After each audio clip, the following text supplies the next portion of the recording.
तो गाइस, क्या जिनचोल पार्क जूनगो से ज्यादा ताकतवर है? मैनेजर किम के एक चैप्टर में जूनगो और जिनचोल पार्क की फाइट हुई है, लेकिन उस फाइट से ये बता पाना कि ज्यादा ताकतवर कौन है ये बहुत ज्यादा मुश्किल है। और आप में से मोस्टली जूनगो के बारे में काफी लोग जानते होंगे कि वो कितना ज्यादा ताकतवर है, लेकिन जिनचोल पार्क के बारे में थोड़े से कम जानते होंगे लोग, क्योंकि मैनेजर किम मानवा लुकिसम की जितनी फेमस नहीं है, बट मैनेजर किम भी एक काफी ज्यादा खतरनाक मानवा है। और आज हम बात करेंगे मैनेजर किम के चैप्टर नंबर 45 के बारे में, जिसमें हमें जिनचोल पार्क की जिंदगी का कुछ समय दिखाया गया है। और ये देख के आप थोड़ा बहुत खुद अंदाजा लगा सकते हो कि जिनचोल पार्क कितना ज्यादा ताकतवर है। साथ ही साथ में आगे चल के हम जिनचोल वर्सेस जूनगो की फाइट के बारे में एक अलग से वीडियो में बात करेंगे। तो गाइस, चैप्टर नंबर 45 जिसका नाम है द गॉड ऑफ वॉर, हम देखते हैं प्रेजेंट मोमेंट से 5 साल पहले का सीन, यानी कि जिस वक्त मैनेजर किम ने नॉर्थ कोरिया के प्रेसिडेंट को किडनैप करा होता है उससे 5 साल पहले का सीन। हम देखते हैं जिनचोल का सीनियर जिनचोल को बोल रहा होता है, सीरियसली मुझे समझ नहीं आ रहा है, आखिर तुम खुद को प्रमोट करवाने से इनकार क्यों कर रहे हो? जिनचोल कहता है, सर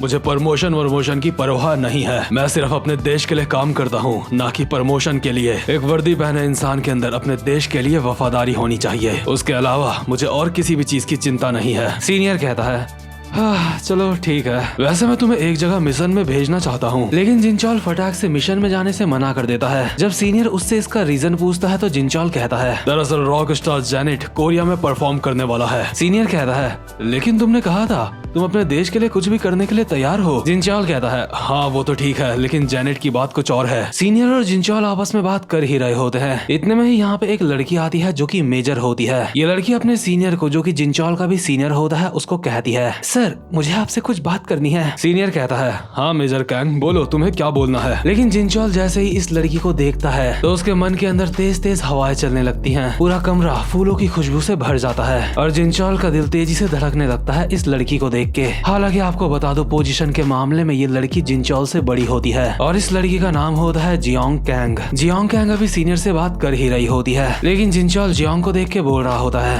आखिर ये कौन है? सीनियर जियोंग कैंग को कहता है, मेजर इनसे मिलो, यह है सार्जेंट पार्क। लेकिन सार्जेंट पार्क जियोंग कैंग को देख के बिल्कुल लट्टू हो चुका होता है और सीधा जियोंग कैंग का हाथ पकड़ के कहता है, तुमसे मिलके मुझे बहुत ज्यादा अच्छा लगा, तो तुम सच में बहुत ज्यादा सुंदर हो। हे, आखिर तुम्हारा नाम क्या है? आसान शब्दों में जिनचोल इस लड़की को देख के पहले ही नजर में इसका दीवाना हो चुका होता है, लेकिन ये लड़की बहुत ही एटीट्यूड में जिनचोल को कहती है, क्या तुम मुझसे मेरा नाम पूछ रहे हो? आखिर कब से तुम जैसे लो रैंक के ऑफिसर्स अपने से बड़ी पोजीशन वालों के नाम पूछने लगे? हाँ, और आखिर तुमने इतने लंबे लंबे बाल क्यों रखे हुए हैं? क्या तुम कोई रॉक स्टार कॉन्सर्ट रखने वाले हो? तुम्हें बता दूं, यहाँ पे तुम्हें बस अपना काम करना चाहिए। मुझे वो मर्द बिल्कुल भी पसंद नहीं है जो मुझसे ज्यादा कमजोर होते हैं। आखिर तुम जैसे स्टाफ सार्जेंट की हिम्मत कैसे हुई मुझ जैसे मेजर से इस तरह से बात करने की? और ये बातें सुन के जिनचोल को बहुत बुरा लगा होता है, हालांकि इतना बुरा नहीं कि वो उस लड़की से नफरत करे, बट अब जिनचोल के मन में भी ये इच्छा आ चुकी होती है कि उसको प्रमोशन चाहिए। इसीलिए जिनचोल अपने सीनियर से कहता है, जनरल जो आप मुझे मिशन दे रहे हो, अगर मैं उसको करके जल्दी से वापस आ जाऊं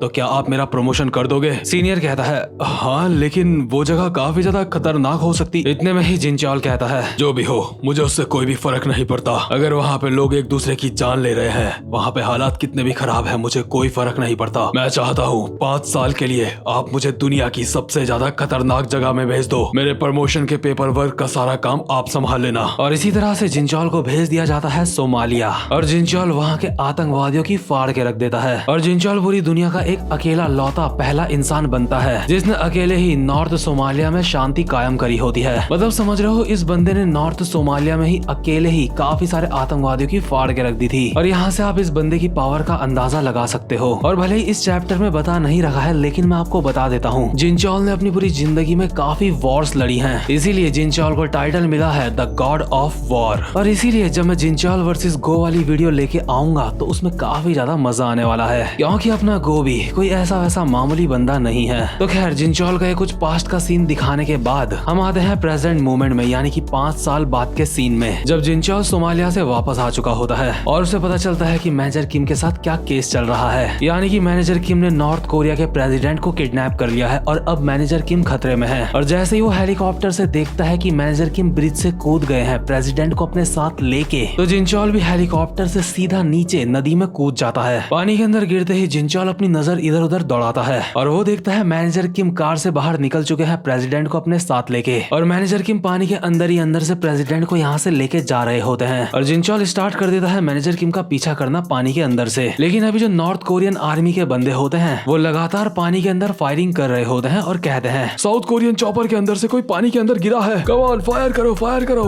लगता है साउथ कोरियन वालों ने हमें धोखा दे दिया है, ध्यान रखना तुम्हारी गोली हमारे चेयरमैन को नहीं लगनी चाहिए। और साउथ कोरियन मिलिट्री के बंदे उनको चिल्ला के बोल रहे होते हैं, हे रुक जाओ, गोलियां मत चलाओ, गोली प्रेसिडेंट को लग सकती है तुम्हारे, हमें मिलके तुम्हारे प्रेसिडेंट को ढूंढना चाहिए, गोली चलाना बंद करो। लेकिन नॉर्थ कोरियन के गधे लगातार गोलियां बस चला ही रहे होते हैं और गोलियां जिनचॉल पार्क और मैनेजर किम के अगल बगल से जा रही होती हैं। मैनेजर किम अभी जिनचॉल से काफी ज्यादा आगे होते हैं, जो देख के जिनचॉल खुद से बोल रहा होता है, शिट, वो काफी ज्यादा आगे जा चुका है, चाहे जो भी हो मुझे उसके पीछे जाना चाहिए। अगर मैं अभी उस तक नहीं पहुंच पाया तो आगे चीजें और ज्यादा खतरनाक हो सकती हैं। लेकिन इतने में ही पानी के अंदर एक गोली जिनचॉल की थाइस से आर पार हो जाती है और पानी के अंदर ही जिनचॉल का खून बहने लगता है, जिस वजह से जिनचॉल की स्पीड स्लो हो जाती है और मैनेजर किम उससे और आगे चले जाते हैं। और जिनचॉल अपने मन में बोल रहा होता है, शिट, वो और आगे चला गया है, मुझे जाके उसका पीछा करना होगा। सोमालिया के समुद्र मुझे ताकत दो। लेकिन सोमालिया का समुद्र जिनचॉल को ताकत नहीं देता, इसलिए जिनचॉल अपने मन में बोल रहा होता है, आखिर ये क्या हो रहा है, सोमालिया का समुद्र मुझे ताकत क्यों नहीं दे रहा है।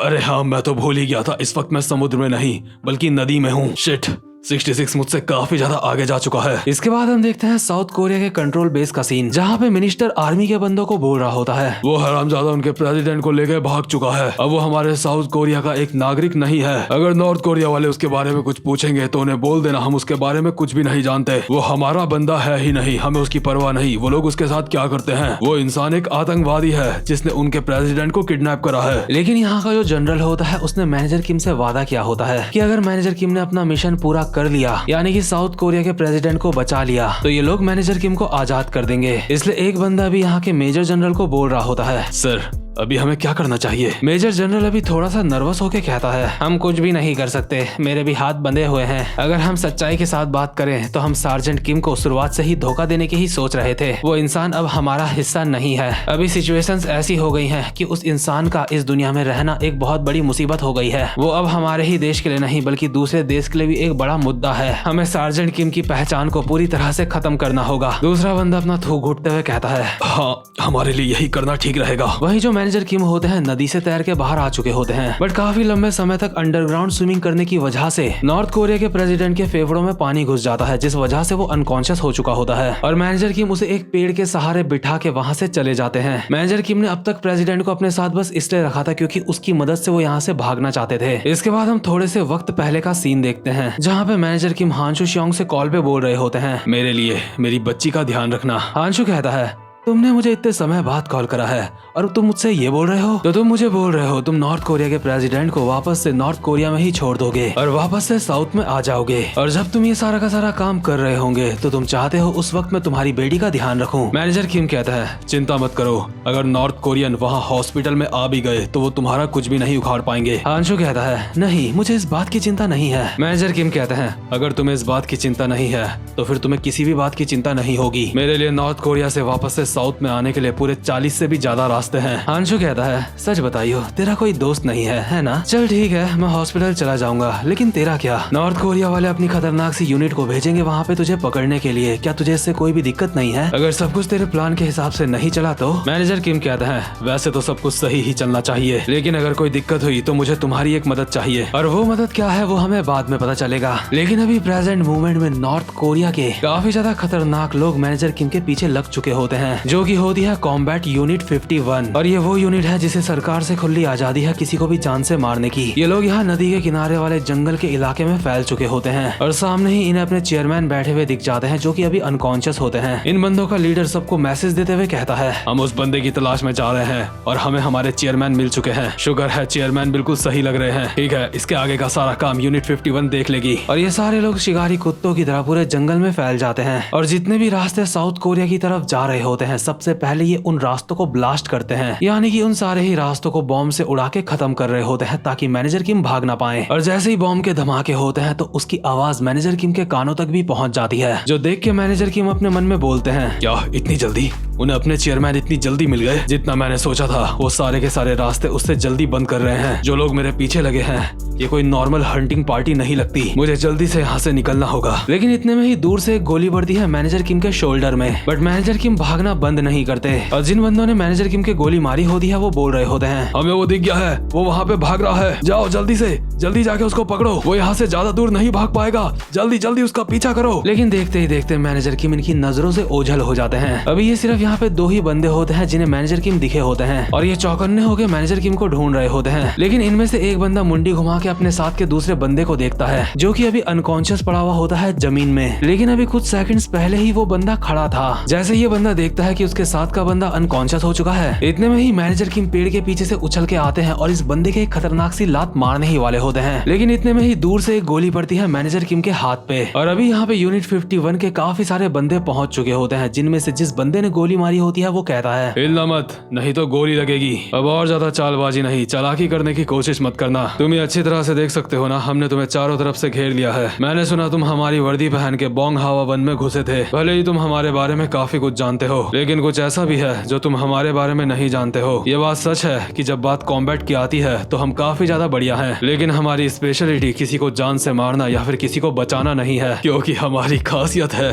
किसी को तड़पाना। मैं एक एक करके तेरी सारी उंगलियां तोड़ दूंगा। लेकिन इतने में ही इसी के बंदे की उंगलियां टूटने की आवाज आती है जो कि तोड़ी होती है जिनचॉल पार्क ने। जिनचॉल यहाँ पे आके कहता है, तू लगभग मेरी पहुंच से काफी ज्यादा दूर चला गया था, आखिर तू इतनी जल्दी कैसे भागता है? अभी सारे यूनिट 51 के बंदे जिनचॉल को देख के कहते हैं, हे आखिर तुम कौन हो? इसके बाद हम दोबारा से पुराना सीन देखते हैं जिस समय मैनेजर किम हांशु से बोल रहे होते हैं, अगर कोई गड़बड़ ना हो तो इसी में भलाई है, लेकिन अगर कुछ ऐसा होता है तो मुझे तुम्हारी मदद चाहिए। वैसे मुझे लगता है कुछ ना कुछ तो गड़बड़ होने ही वाली है, इसलिए मैं चाहता हूँ मेरे हुक्म के इक्के को तुम वहाँ पे भेज दो। और अभी जिनचॉल को यूनिट 51 के बंदे बोल रहे होते हैं, हे आखिर तुम कौन हो? अपनी पहचान बताओ। जिनचॉल अपनी शर्ट फाड़ता है और एक स्माइल के साथ कहता है, कौन मैं? किसी ने मुझे एक बार हुक्म का इक्का बोला था। और अभी यहाँ पे कैप्टन जिनचॉल park the God of War पहुंच चुके होते हैं और इसी के साथ ये वाला चैप्टर यहीं पे खत्म होता है। वीडियो अच्छी लगी हो तो लाइक जरूर से कर लेना। अब मैं मिलूंगा आपसे अपनी नेक्स्ट वीडियो में, तब तक के लिए गुड बाय।